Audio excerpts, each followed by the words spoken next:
ಗುರು ಅನ್ನೋದು ಅಷ್ಟೇ. ಗುರು ಅನ್ನುವಂಥ ಶಬ್ದನು ಯಾವ ಜಾತಿಯವನಾದರೂ ಆಗ್ಬೋದು, ಗುರು ಆಗುವಂಥ ಅರ್ಹತೆ ಆತನಲ್ಲಿ ಇರಬೇಕು, ಆ ಲಕ್ಷಣಗಳು ಆತನಲ್ಲಿ ಇರಬೇಕು, ಆ ಯೋಗ್ಯತೆ ಆತನಲ್ಲಿ ಇರಬೇಕು.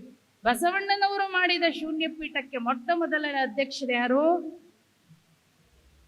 ನಟುವರರಲ್ಲಿ ಹುಟ್ಟಿರ್ತಕ್ಕಂಥ, ಮದ್ದಳೆಯನ್ನು ಬಾರಿಸುವಂಥ ಜಾತಿಯಲ್ಲಿ ಹುಟ್ಟಿರ್ತಕ್ಕಂಥ ಅಲ್ಲಮ ಪ್ರಭುಗಳು ಶೂನ್ಯ ಪೀಠದ ಮೊಟ್ಟ ಮೊದಲನೇ ಅಧ್ಯಕ್ಷರು. ಅಲ್ಲಮ ಪ್ರಭುವಿನ ಅಣ್ಣನ ಮಗನೋ ತಮ್ಮನ ಮಗನೋ ಬರಲಿಲ್ಲ ಮುಂದೆ, ಅವರ ಜಾತಿಯವನು ಮುಂದೆ ಬರಲಿಲ್ಲ. ಮುಂದೆ ಬಂದವರು ಯಾರು? ಚನ್ನಬಸವಣ್ಣ, ಬ್ರಾಹ್ಮಣರಲ್ಲಿ ಹುಟ್ಟಿರ್ತಕ್ಕಂಥವ್ರು. ಚನ್ನಬಸವಣ್ಣನವರ ಜಾತಿಯವನು ಬಂದು ಬೆಳಗದವನು ಮುಂದೆ ಬರಲಿಲ್ಲ. ಮುಂದೆ ಬಂದವರು ಸಿದ್ದರಾಮೇಶ್ವರರು, ಕುಡುವಕ್ಕಲಿಗರು. ಯಾರೇ ಆಗಿರಬಹುದು, ಆತ ಆ ಸ್ಥಾನದಲ್ಲಿ ಕೂಡುವಂಥ ಅರ್ಹತೆ ಇರಬೇಕು. ಅದು ಜಾತಿಯಿಂದ ಅಲ್ಲ. ನೀವು ಜಾತಿಯಿಂದ ಇಂಥ ಕೆಳಜಾತಿಯವನ್ನೆಲ್ಲ ಬಸವಣ್ಣ ಹಿಂಗ ಮೇಲೆ ಕೂಡಿಸ್ತಾ ಇದ್ದಾನೆ ಅಂತ ಕೇಳಿದಾಗ ಅದಕ್ಕೆ ಬಸವಣ್ಣವ್ರು ಕೇಳಿದ್ರು, ನೀವು ಇವ್ರನ್ನೆಲ್ಲ ಕೆಳಜಾತಿ ಅಂತ ಕರೆಯೋದಾದ್ರೆ, ಇವರನ್ನೆಲ್ಲ ಕೀಳು ಅಂತ ಕರೆಯೋದಾದ್ರೆ, ನೀವೇನು ನಿಮ್ಮ ಸನಾತನ ಧರ್ಮದ ಆದಿಗುರುಗಳು ಸಪ್ತ ಋಷಿಗಳು ಅಂತೆಲ್ಲ ಕರಿತೀರಲ್ಲ, ಅವರೆಲ್ಲ ಯಾವ ಜಾತಿಯವರು ಅಂತ ಕೇಳ್ತಾರೆ ಬಸವಣ್ಣ. ಯಾವ ಜಾತಿಯವರು ಇವರು? ವ್ಯಾಸ ಬೋಯಿತಿಯ ಮಗ, ಅಂಬಿಗರ ಬೋಯಿತಿ ಅಂದ್ರೆ ಅಂಬಿಗರ ಮಗ, ವ್ಯಾಸ ಬೋಯಿತಿಯ ಮಗ, ಮಾರ್ಕಂಡಯ್ಯ ಮಾತಂಗಿಯ ಮಗ, ಮಂಡೋದರಿ ಕಪ್ಪಯ್ಯ ಮಗಳು, ಕುಲವ ನರಸದಿರಿಂಬೋ, ಸಾಕ್ಷಾತ್ ಅಗಸ್ತ್ಯ ಕಬ್ಬಿಲ, ದುರ್ವಾಸ ಮಚ್ಚಿಗ, ಕಶ್ಯಪ ಕಮ್ಮಾರ, ಕೌಂಡಿಲ್ಯ ಕ್ಷೌರಿಕ, ವಶಿಷ್ಠ ಒಬ್ಬ ವೇಶ್ಯ ಮಗ. ನೀವೆಲ್ಲ ಏನಂತೀರ ಅವ್ರನ್ನು? ಶ್ರೇಷ್ಠರು ಅಂತಿರೋದಿಲ್ಲ, ಮತ್ತೆ ಹಿಂಗೆ ಹುಟ್ಟಿದ್ರು ಅಂತೇನಾರು? ಅದಕ್ಕೆ ಬಸವಣ್ಣವ್ರು ಏನು ಹೇಳಿದ್ರು, ಅವನು ಹುಟ್ಟು ಮುಖ್ಯ ಅಲ್ಲ. ನೀವು ಶ್ರೇಷ್ಠ ಜಾತಿಯಲ್ಲೇ ಹುಟ್ಟಿ ಮಾಡಬಾರದನ್ನು ಮಾಡಿದರೆ ಅವನ ಹೆಂಗೆ ಶ್ರೇಷ್ಠ ಅಂತ ಕರೀಲಿಕ್ಕೆ ಸಾಧ್ಯ? ಮೊಟ್ಟ ಮೊದಲು ಗುರುವಿಗೆ ಇರಬೇಕಾಗಿರ್ತಕ್ಕಂಥ ಲಕ್ಷಣ ಕರುಣೆ. ನೊಂದವರು, ಬೆಂದವರು, ಕಷ್ಟದಲ್ಲಿರೋರು, ಒಂದಿಷ್ಟು ಸಮಸ್ಯೆಯಲ್ಲಿರೋರು, ನರಳ್ತಿರೋರು, ಇವ್ರ ಮೇಲೆ ಸಿಟ್ಟು ಮಾಡುವಂಥ ಗುಣ ಇರಬಾರ್ದು. ಏನಿರಬೇಕು?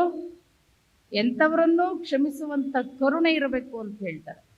ಆಮೇಲೆ ಶಾಸ್ತ್ರ ಪರಿಣತ ಇರಬೇಕು ಅಂತ ಹೇಳ್ತಾರೆ. ಅಂದರೆ ಧರ್ಮದ ಬಗ್ಗೆ ನಿಜವಾದ ಆಳವಾದ ಅರಿವಿರಬೇಕಂತೆ. ಕಾಕು ಪೋಕು ಜ್ಞಾನ ಅಲ್ಲ, ಅನುಭವ ಜ್ಞಾನ. ಪುಸ್ತಕೀಯ ಜ್ಞಾನ ಅಲ್ಲ. ಪುಸ್ತಕೀಯ ಜ್ಞಾನ ಬೇರೆ, ಅನುಭವ ಜ್ಞಾನ ಬೇರೆ.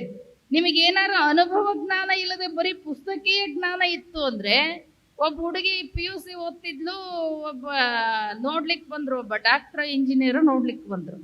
ಮನೆಯವ್ರು ಏನು ಮಾಡಿದ್ರು, ಒಳ್ಳೆ ಉದ್ಯೋಗದಲ್ಲಿ ಅದನ್ನು ಡಾಕ್ಟರ್ ಅದನ್ನೇ ಅಂದರು. ಹುಡುಗಿಗೆ ಏನು ಕಲಿಸೇ ಇರಲಿಲ್ಲ, ಶಾಲೆಗೆ ಕಲಿತದಳೆ ಅಂತೇಳಿ ಮನೆಗೆ ಅಡುಗೆ ಮಾಡೋದೇ ಕಲಿಸಿರ್ಲಿಲ್ಲ. ಏನು ಮಾಡಿದ್ರು, ಮದುವೆ ಮಾಡಿಕೊಟ್ರು. ಗಂಡನ ಮನೆಗೆ ಹೋದ್ಮೇಲೆ ಅಡುಗೆ ಮಾಡ್ಬೇಕಲ್ಲಿಕ್ಕೆ, ಅಡುಗೆ ಮಾಡೋದು ಕಲ್ತಿರ್ಲಿಲ್ಲ. ಹೋಗೊಂದು ಅಡುಗೆ ಮಾಡೋ ಪುಸ್ತಕ ತಂದ್ಲು, ಅಂಗಡಿಗೆ ಸಿಗ್ತಾವಲ್ಲ, ತಗೊಂಬಂದ್ಲು. ಅದನ್ನು ತೆಗೆದು ನೋಡಿದ್ಲು, ಸಾರು ಮಾಡಬೇಕಾಗಿತ್ತು. ಅದರೊಳಗೆ ಹೇಳಿತ್ತು, ಇಷ್ಟು ಬೇಳೆ ಹಾಕ್ರಿ, 100 ಗ್ರಾಮ್ ಬೇಳೆ ಹಾಕ್ರಿ ಅಂದಿತ್ತು. ಅಕ್ಕಿ ಏನು ಮಾಡಿದ್ಲು, 100 ಗ್ರಾಮ್ ಬೇಳೆ ಹಾಕಿದ್ಲು. 1 ಚಮಚ ಖಾರ, 1 ಚಮಚ ಹಿಂಗೆ ಹೇಳಿತ್ತು. ಅದರೊಳಗೆ ಅದನ್ನೆಲ್ಲ ಹಾಕಿದ್ಲು, ಸಾರೇ ಆಗಿರಲಿಲ್ಲ. ಯಾಕೆ ಸಾರಾಗಿರಲಿಲ್ಲ ಅಂದರೆ, ಪುಸ್ತಕದಾಗ ಒಲೆ ಹಚ್ಚಕ್ಕೆ ಕೇಳಿರಲಿಲ್ಲ, ಈಕೆ ಒಲೆ ಹಚ್ಚಿರಲಿಲ್ಲ. ಪುಸ್ತಕೀಯ ಜ್ಞಾನ ಇತ್ತು, ಅನುಭವ ಜ್ಞಾನ ಇರಲಿಲ್ಲ ಅಂದರೆ ಹಿಂಗಾಗ್ತದೆ. ಹಾಗಾಗಿ ಗುರುವಿನಲ್ಲಿ ಏನಿರಬೇಕು ಅಂತಾರೆ ನಿಜಗುಣ ಶಿವಯೋಗಿಗಳು ಅಂದರೆ, ಅನುಭವ ಜ್ಞಾನ ಇರಬೇಕಂತೆ. ಏನಿರಬೇಕು? ಅನುಭವ ಜ್ಞಾನ ಇರಬೇಕು. ಆಮೇಲೆ ಸುಮಕುತ್ವ, ಯಾವಾಗಲೂ ಪ್ರಸನ್ನನಾಗಿರ್ಬೇಕಂತೆ. ಗುರು ಹೆಂಗಿರ್ಬೇಕಂತೆ? ಪ್ರಸನ್ನನಾಗಿರ್ಬೇಕಂತೆ. ತಾನೇ ದುಃಖದಲ್ಲಿದ್ದ, ತಾನೇ ಯಾವಾಗಲೂ ಗಂಟು ಮುಖ ಹಾಕ್ಕೊಂಡಿದ್ದ ಅಂದರೆ ಜನಗಳಿಗೆ ಹೇಳೋದೇನು, ಅವರನ್ನು ತಿದ್ದೋದೇನು? ಯಾವಾಗಲೂ ಪ್ರಸನ್ನ ಅಂದರೆ ಯಾರೋ ಅದಷ್ಟೇ. ನೀವು ಯಾವಾಗ ನಗ್ತಾ ಯಾರು ಇರ್ತಾರೆ, ರೋಗಗಳು ಕಮ್ಮಿ ಇರ್ತಾವಂತ.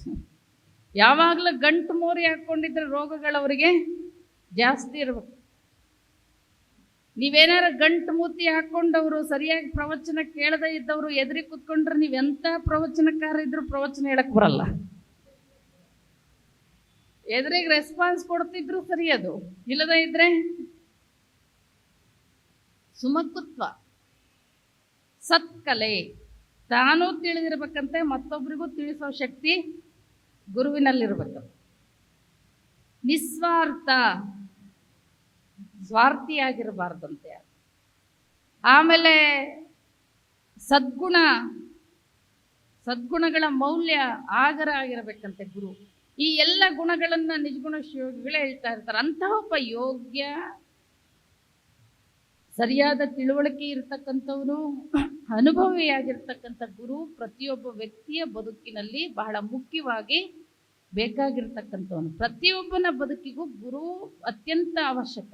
ಗುರುವಿನ ಗುಲಾಮನಾಗದ ತನಕ ದೊರೆಯದಣ್ಣ ಮುಕುತಿ ಅಂತ ಹೇಳ್ತಾರೆ. ಗುರು ಬೇಕೇ ಬೇಕು, ಗುರು ಬದುಕಿಗೆ ಬೇಕೇ ಬೇಕು. ಸರಿಯಾದ ದಾರಿಯನ್ನು ತೋರಿಸ್ಕೊಡ್ತಕ್ಕಂಥವನು, ಆಮೇಲೆ ಸರಿಯಾದ ಮಾರ್ಗದರ್ಶನವನ್ನು ಮಾಡ್ತಕ್ಕಂಥವನು. ಅಂಥ ಗುರುವಿನ ಸಂಸ್ಕಾರ ಬಹಳ ಮುಖ್ಯವಾಗಿರ್ತಕ್ಕಂಥದ್ದು ಅಂತಕ್ಕಂಥದ್ದನ್ನು ಹೇಳ್ತಾ, ಅಷ್ಟಾವರಣಗಳಲ್ಲಿ ಮೊಟ್ಟ ಮೊದಲನೇದು ಯಾವುದು?